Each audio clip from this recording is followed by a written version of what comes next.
Hello students, the topic of this presentation is plasmolysis and deplasmolysis. हमने अपने last lesson में osmosis के बारे में पढ़ा और इफ़ेक्ट्स ऑफ ऑस्मोसिस भी पढ़े।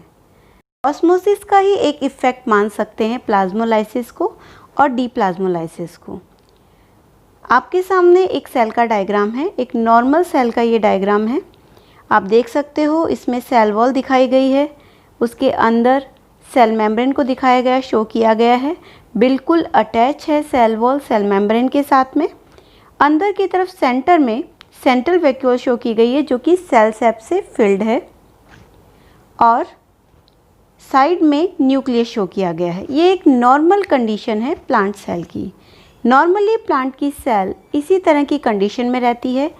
वैक्यूल पूरी तरह सेप से फिल्ड रहता है और सेल मेम्ब्रेन सेल वॉल से अटैच रहती है और अपनी एक एक्यूरेट साइज़ और शेप में प्लांट सेल रहती है। अगर आप इसी प्लांट सेल को एक हाइपरटोनिक सॉल्यूशन में रखते हो, हाइपरटोनिक का मतलब होता है एक ऐसा सॉल्यूशन जिसकी कंसंट्रेशन सेल सेप से ज़्यादा हो, यानी सॉल्यूट की क्वांटिटी उस सॉल्यूशन के अंदर ज़्यादा हो।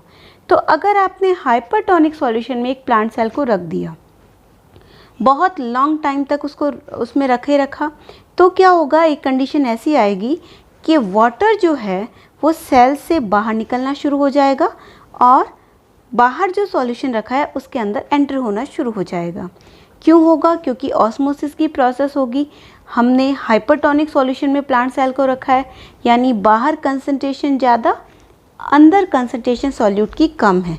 लेकिन अगर सॉल्यूट की कंसंट्रेशन कम है तो किसकी कंसंट्रेशन ज़्यादा हुई? वाटर की।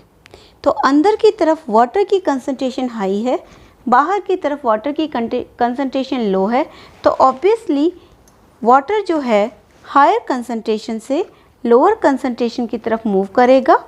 बीच में एक सेमी परमेबल मेम्ब्रेन है, वो कौन सी है? Cell membrane. सेल मेम्ब्रेन के थ्रू वाटर मॉलिक्यूल अंदर से बाहर की तरफ आएंगे और प्लांट का जो प्रोटोप्लाज्म है वो कॉन्ट्रैक्ट होना शुरू हो जाएगा। धीरे धीरे सेल मेम्ब्रेन सेल वॉल से डिटैच होती जाएगी और जो पूरा जो प्रोटोप्लाज्म है वो श्रिंक होकर या तो मिडल में आ जाता है सेल के या फिर कॉर्नर में आ जाता है। The condition of the cell, ये जो कंडीशन है सेल की, इसे हम प्लाज्मोलाइज्ड कंडीशन कहते हैं। The process is called plasmolysis. तो अगर आपको डेफिनेशन देनी हो प्लाज्मोलाइसिस की, तो ओवरऑल डेफिनेशन क्या होगी? When the plant cell is kept in hypertonic solution for a longer time, water start moving out of the cell, by which the protoplasm of the cell starts shrinking and finally the contracted protoplasm is visible in the middle of the cell. This condition is called plasmolyzed and the process is called plasmolysis. Hope आपको ये समझ आ गया होगा।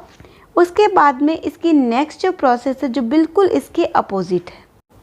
अगर इसी cell को, यानी इस प्लाज्मोलाइज सेल को आप वाटर में रख दो या फिर हाइपोटोनिक सॉल्यूशन में रख दो।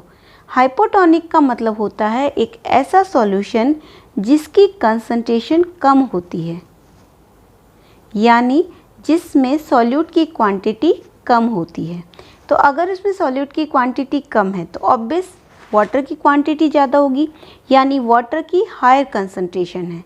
तो वाटर अब मूव करेगा इनसाइड और जैसे ही वो एंटर करेगा इनसाइड, कौन सी प्रोसेस होगी? एंडोऑस्मोसिस प्रोसेस होगी और कुछ टाइम बाद प्रोटोप्लाज्म फिर से सेल के अंदर फैल जाएगा, स्प्रेड कर जाएगा, नॉर्मल कंडीशन में आ जाएगी प्लांट की सेल।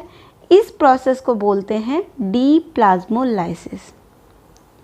तो अगर आपको इसकी डेफिनेशन देनी है तो आप लिखोगे, if plasmolysed cell is kept in the water और hypotonic solution, the water again entering in the cell by endoosmosis, and after some time the protoplasm spreads in the cell. The process is called deplasmolysis process.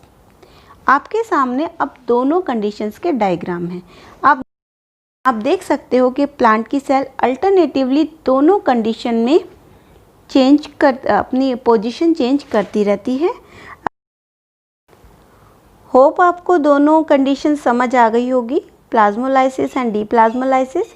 Next class में हम plant में जितने भी pressure generate होते हैं उनके बारे में पढ़ेंगे और उनका आपस में क्या रिलेशन है उसके बारे में स्टडी करेंगे। Thank you.